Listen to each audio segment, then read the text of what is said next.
Good morning, everyone. Praise the Lord, Jai Masih ki. And today's topic is Hall of Fame.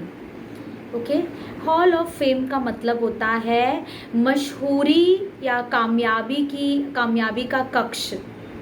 ठीक है, आपको पता होगा बहुत सारे स्कूल्स में, कॉलेजेस में एक ऐसा कमरा होता है, एक ऐसा कक्ष होता है जहाँ पे सारे प्राइजेस जो बच्चों ने जीते हैं और कुछ कुछ अचीवर्स के फ़ोटोज़ ऐसे सब लगाए होते हैं कि इन्होंने ये अचीव किया, इस साल में इन्होंने ये जीता है। हालेलुया।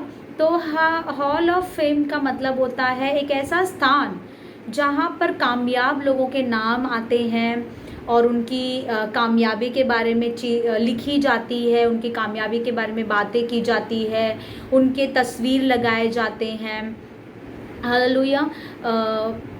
तो बिल्कुल उसी प्रकार से एक हॉल ऑफ फेम हमारे बाइबल में भी है और वो हमको मिलता है इब्रानी उसके 11वें अध्याय में, जहाँ पर उन सारे लोगों के नाम हैं जो विश्वास में कामयाब रहे, विश्वास की वजह से मशहूर हुए, उनके विश्वास के कार्यों की वजह से उनके नाम जो है परमेश्वर ने इब्रानी 11 अध्याय के हॉल ऑफ फेम में क्या कर दिया है, लिख दिया है, मेंशन कर दिया है लाइफ लॉन्ग के लिए। जो लोग भी बाइबल पढ़ेंगे वो सारे लोग इनके नाम को पढ़ेंगे। इतना मतलब ऐसे लोगों का नाम दिया गया है इस 11वें अध्याय में, हॉल ऑफ फेम। हालेलुया। और बिल्कुल उसी तरह जैसे बाइबल में एक हॉल ऑफ फेम है, उसी तरह परमेश्वर जो है इस संसार में भी अपने बच्चों को,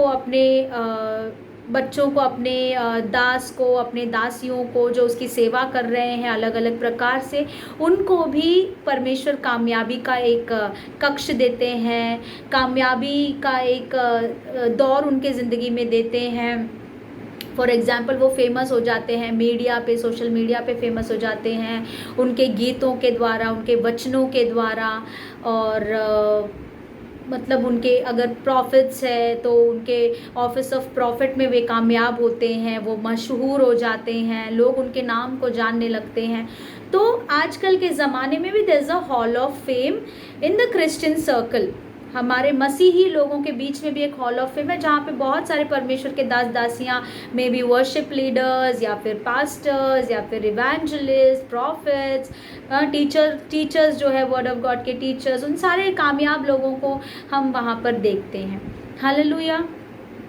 और होता क्या है, जब ये लोग कामयाब रहते हैं तो हम इनको बहुत पसंद करते हैं, बहुत सराहते हैं, बहुत इज़्ज़त देते हैं। लेकिन एट द सेम टाइम एक ऐसा समय आता है जब हम उनको क्या करने लगते हैं, नापसंद करने लगते हैं। हम उनके कुछ हरकतों को जान लेते हैं, उनके कुछ आदतों को देख लेते हैं और फिर हम कहते हैं कि ये तो हॉल ऑफ फेम में होने के लायक नहीं है, ये तो हॉल ऑफ फेम में होने के लायक नहीं है, ऐसा हम सोचने लगते हैं। लेकिन मैं आपको एक बात बताना चाहती हूँ कि जो सर्वेंट्स ऑफ गॉड है, चाहे वो कुछ भी सेवकाई क्यों ना कर रहे हो, चाहे वो प्रचारक हो या वर्शिप लीडर्स हो, वट एवर, लेकिन जो सर्वेंट्स ऑफ गॉड है they are not politicians. You have not voted them to the hall of fame. जो परमेश्वर के दास दासियाँ हैं वे पॉलिटिशियंस नहीं हैं जिनको आपके वोट ने वो स्थान दिया हो, या फिर वो फिल्म स्टार्स नहीं हैं जिनको आपके बोलते हैं ना रेटिंग्स ने उनको फेमस बनाया हो या अवार्ड जिताया हो। They are not film stars and they are not politicians. अगर आज वो हॉल ऑफ फेम में हैं, इट्स बिकॉज उनके परमेश्वर ने उनको वहाँ रखा है, उनके विश्वास ने उनको वहाँ रखा है, उनकी ज़िंदगी की सफलता ने उनको वहाँ रखा है। हालेलुया। सो हम साधारण लोग होने के नाते हमको जो लोग हॉल ऑफ फेम में दिखाई दे रहे हैं उनके बारे में कुछ बोलना, कुछ जज करना या फिर उनके बारे में बुराइयों को फैलाना, सोशल मीडिया पे ट्रोलिंग करना, ये सब चीज़ हम लोगों को हक नहीं है। We don't have the right to do that, we can not do that. Hallelujah. अगर कोई बात पसंद नहीं आती है and if you are a child of God, pray, you pray for that person. आपको जो हो सकता है, जो आपको सही लगता है उसे नहीं लगता हो, जो आपको गलत लगता है उसे सही लगता हो, वी डोंट नो, लेकिन हमारे पास कोई अधिकार नहीं है कि हम किसी के नाम को उछाले, भरे पब्लिक में हम किसी के नाम को उछाले, किसी के नाम को खराब करें, क्योंकि हॉल ऑफ फेम जो विश्वासियों का होता है वहाँ पर आपने उनको नहीं रखा है, परमेश्वर ने उनको रखा है। हालेलुया। और वो परमेश्वर का काम है, वो परमेश्वर के हाथों में है। हालेलुया। क्यों ऐसा है? देखिए, ये जो हॉल ऑफ फेम है इब्रानी 11 में, यहाँ पर हम सारे लोगों के नाम देखते हैं और उनके अचीवमेंट्स को देखते हैं। अब्राहम के बारे में, उसके विश्वास के बारे में कहा है ना, याकूब के विश्वास के बारे में कहा है, एलिया के विश्वास के बारे में कहा है, मूसा के विश्वास के बारे में, ये सारे लोगों के अचीवमेंट्स के बारे में कहा गया है परमेश्वर के वचन में। लेकिन इस हॉल ऑफ फेम में परमेश्वर ने इनकी बुराइयों को हाईलाइट नहीं किया है। अब्राहम ने झूठ बोला, याकूब ने धोखा दिया, एलिया सुसाइड करने चला था, हाँ, दाऊद जो है वो एडल्ट्री यानी क्या, व्यभिचार किया, दाऊद की बेटी का रेप हुआ, हाँ, दाऊद के बेटों ने एक दूसरे को मार दिया, गिडियन जो है वो डरपोक था, गिडियन जो है लो सेल्फ एस्टीम वाला इंसान था, सुलेमान ने जो है मूर्ति पूजा की, मूसा जो है वो अपने बच्चों के लिए सही पिता नहीं बन पाया, he was a great leader but he had a family which was falling apart. Rahab जो है वो एक बहुत ही बुरी स्त्री थी। ऑफकोर्स राहाब के बारे में लिखा गया कि she was a harlot, but then उसकी बुराइयों को नहीं लिखा गया है जो उसने किए थे। या फिर शिमशोन बहुत क्रोध वाला इंसान। इस हॉल ऑफ फेम में you will not find God highlighting the weaknesses of these people, you will not find God highlighting the flaws of these people. इन लोगों की बुराइयों को, कमज़ोरियों को, इन लोगों के ज़िंदगी के स्ट्रगल्स को वहाँ पर हाईलाइट नहीं किया गया है। वहाँ पर केवल उनके अचीवमेंट्स को हाईलाइट किया गया, उनके विक्ट्रीज को, उनके जय को हाईलाइट किया गया है। जब परमेश्वर नहीं करता तो आप और मैं कौन होते हैं? किसी की बुराई को हाईलाइट करने वाले, किसी के कमज़ोरियों को हाईलाइट करने वाले, किसी के साथ हमारा जब माइंडसेट नहीं बनता है, किसी के साथ अगर हम सहमत नहीं होते हैं, उसके हरकतों से हम सहमत नहीं होते, तो उसके हरकतों को जज करना और उसके विषय में बहुत सारे बुराइयों को फैलाना, उसके विषय में बहुत सारे निंदाओं को फैलाना, बुरा भला कहकर भेजना, ये सब चीज़ यहाँ पर नहीं किया गया है। क्योंकि इनके ये जो हॉल ऑफ फेम में जो लोगों को प्रभु ने रखा है, उनके ज़िंदगी के स्ट्रगल्स को तुम नहीं जानते। हालेलुया।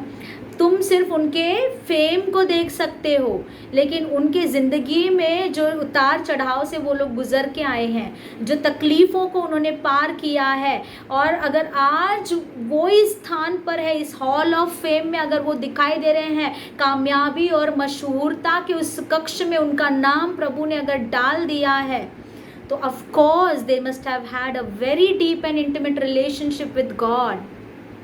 Hallelujah, hallelujah.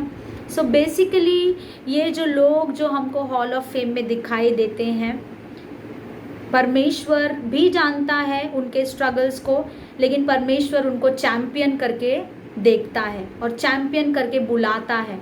परमेश्वर उनको उनके स्ट्रगल्स को लेकर, वीकनेसेस को लेकर, उनके पापों को लेकर, उनके गलतियों को लेकर परमेश्वर उनका ट्रोलिंग करना नहीं चाहता। Hallelujah. So even we should not be doing that. अगर हम अपने आप को सच्चा मसीहा का बच्चे अगर हम कहते हैं, we are the child of God, अगर हम कहते हैं कि हम परमेश्वर के बच्चे हैं, तो द मेन ट्रेट हमारा जो होना चाहिए that is love. And what does love does? What does love do? Love covers up.